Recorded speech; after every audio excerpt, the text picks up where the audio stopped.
every day, late at night, not okay. All I want, and I pray, all I need are some better days. Fuck. 안녕하세요, 명산입니다. 이번 시간에는 명리의 역사에 대해서 간단히 한번 생각을 해보겠습니다. 오늘 굉장히 어려운 내용 그런 건 아니고요.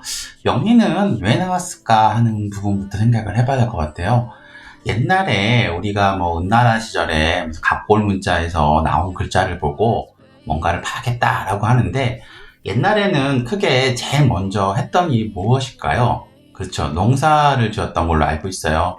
그러면 농사를 지을 때 사람들이 제일 중요하게 생각하는 거는 시간이에요. 그래서 지금 내가 씨를 뿌려야 되고 지금 이거를 거두어 들여야 되고 해야 되는 시간을 봐야 될 것 같아요. 그래서 사람들은 항상 이제 하늘을 보고 별의 움직임이나 그걸 보고 지금은 어떤 때구나를 알았어요. 그리고 나서 이제 알고 나서 보니까 그 다음에 이제 농업이 돼서 어느 정도 세력이 형성이 되면 국가가 나오고, 국가가 서로 이제 네가 잘나네 내가 잘나네 하면서 치면서 서로 이제 자기네 세력을 키우기 위해서 전쟁을 하잖아요. 그러면 그때 당시에 무엇을 했냐면, 얘네들이 상대방이 어떻게 움직일지 모르니까 전쟁을 잘 할 수 있게끔 하는 점을 치기 시작을 한 거예요. 그래서 우리가 아는 갑골문자나 이런 것들에 대한 부분들이 점에 그런 것을 보려고, 그러니까 점이 아니죠. 전쟁에서 점을 통해서 어떻게 될지를 보려고 이제 시작을 했던 거고요. 그리고 나서는 이제 이것을 가지고 사람들이 이제 통치를 하거나 여러 가지 활동을 하려고 이제 여러 가지 이 점을 치기 시작을 한 거예요. 그래서 여러분들 잘 아는 주역 같은 걸 통해서 매일매일의 그 날의 그 순간에 어떤 것들을 주역 괴사를 통해서 우리가 보는 거를 알 수가 있었습니다. 그런데 이제 보통 보면 서양 같은 경우는 이제 조금 다르게 점성술이라는 학문이 발달을 해서 그 점성술을 통해 가지고 사람의 어떤 각각의 특성이 어떤 별자리에 들어오면은 이 사람이 어떻게 되는지에 대한 부분을 봤다면은, 동양에서는 이제 여러 가지 어떤 기준들을, 우리가 아까 말씀드렸던 자연현상에서 볼 수 있는 여러 가지 기준을 가지고 지금은 어떤 때에 태어나고 어떤 것인지, 그리고 어떤 거라는 성향을 갖고 있는지에 대한 부분을 보기 시작을 했어요.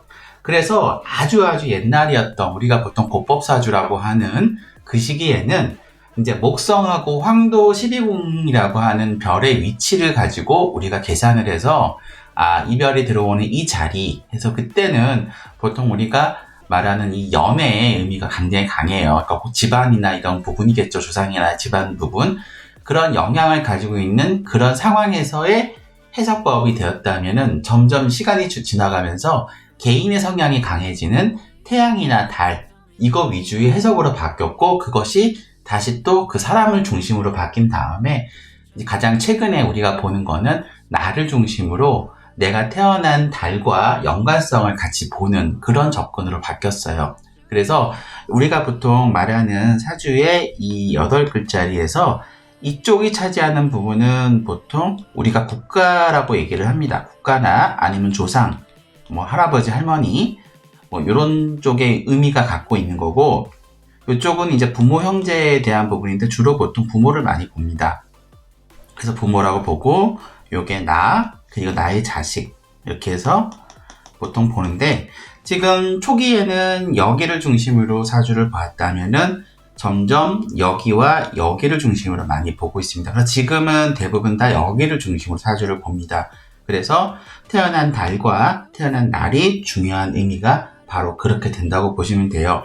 그래서 사주는 이렇게 아까 말씀드린 것처럼 맨 처음에 사주가 아니죠. 역학은 농사를 하려고 만들었다가 그게 이제 전쟁을 위해서 만들어졌다가 결국은 사람이 이제 개인으로 와서 개인의 기중화복을 보는 단계로 가기 때문에 이제 이것이 중심이 돼서 왜 나와 부모의 자리를 중시하는지를 알게 되는지 설명을 드린 거예요. 그래서 여러분들이 사주를 볼 때 제일 중요하게 보는 거는 국가도 중요하지만 제일 중요한 내가 태어난 달이 차지하는 부분이 굉장히 커요. 그래서 태어난 달을 중심으로 나와 이 상관관계를 보는 것이 제일 중요하다는 얘기를 앞으로 해드리려고 미리 말씀을 드렸고요. 그 다음에 이제 사주를 보다 보면 여러분들이 많이 궁금한 게 있을 거예요.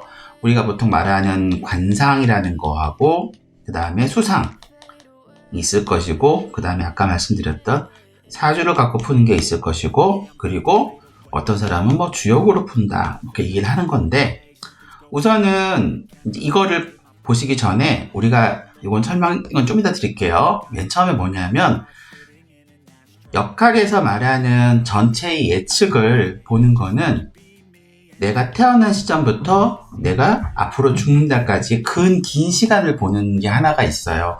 이때 보는 것이 아까 말씀드렸던 바로 이 관상이나 수상이나 사주나 주역이나 이런 것들이 이러한 긴 시간을 보는 학문이고요. 아까 말씀드렸던 요거와 달리 어떤 특정 시간, 딱 시간이나 사건 이런 것들을 중심으로 보는 것들이 바로 우리가 점이라고 하는 부분이에요. 그래서 우리가 이때는 우리 요즘에 많이 하는 걸로는 타로가 있을 것이고, 육효가 있을 것이고, 나머지 유임이나 기문동갑 이건 다 옛날에는 많이 쓰셨고, 일반적으로 많은 분들이 하지는 않으시니까 우선 요 두 가지만 설명을 드릴게요. 그래서 타로하고 육효를 통해서 그 순간의 어떤 기운을 파악해서 그 상황의 정황을 가지고 나의 어떤 상황을 판단할 수 있는 수단이 되는 거죠. 그래서 우리가 보통 이제 미래를 예측하는 부분에서는 전체의 큰 그림을 볼 때는 관상이나 수상 혹은 사주, 주역 이런 걸 통해서 보고, 그리고 단편적인 내용을 볼 때는 타로나 육효 같은 점을 통해서 본다는 거 꼭 기억하시면 좋을 것 같고요. 관상이나 수상은 그거예요. 내 얼굴이나 나의 말이나 몸짓, 그리고 그다음에 손에 나타낸 손금 이런 것의 형상을 보고 그 사람의 그것을 예측하는 것이고요. 그 다음 사주는 말씀드린 것처럼 태어난 나를 기준으로 그 사람이 태어났을 때의 어떤 기운, 그것을 말하는 게 바로 사주고요. 주역은 이 사주에 있는 이제 그 글자들을 가지고 이거를 이제 선천수와 후천수로 나눠가지고 어떤 주역 괴사로 만듭니다. 보통 그거를 이제 두 가지가 있는데, 소강절이라는 사람이 찾은 것이 이제 매화역수라는 게 있고, 그리고 그 다음에 일반적인 이제 주역을 가지고 그걸 푸는 것이 이제 하랑리수라고 있고, 그 다음에 이제 예전부터 우리나라에서도 유명하신 분이고, 예전에 이제 많은 분들이 단역이라고 하는 것이 바로 다 이렇게 푸는 거라고 합니다. 아직 이쪽은 제가 공부가 미흡해서 요건 나중에 혹시라도 제가 공부가 되면 여기에 관련된 컨텐츠를 제공을 하겠습니다만은, 현재로서는 제가 알기로 있는 바로는 이제 어떤 시기에 맞는 괴사를 뽑았을 때 그걸 가지고 보는 방법을 할 때, 하랑리수는 전체를 본다면 단역은 그때 상황에서 맞는 그때 괴사를 갖고 뽑는 건데, 요거는 육효랑 약간 다르긴 하지만 육효랑 비슷하다고 보시면 돼요. 어차피 주역 갖고 하는 점이니까. 그래서 저는 이제 앞으로 영상에서는 이제 주로 이 관상이나 수상이나 주역보다는 이 사주에 대한 부분을 좀 더 심층적으로 다루려고 합니다. 그래서 다시 처음으로 돌아가서 이 시기적으로 맨 처음에 천문에서 그 농사에서 전쟁 그리고 개인으로 갔을 때 이때에 이 시기적으로 중요한 부분들을 지금의 사주에서 중요하게 생각한다는 것을 꼭 기억하시고, 다음 영상부터는 요거를 이제 어떻게 만들어지는 관계가 있느냐 간단하게 설명을 드릴게요. 구독, 좋아요 부탁드립니다. 감사합니다.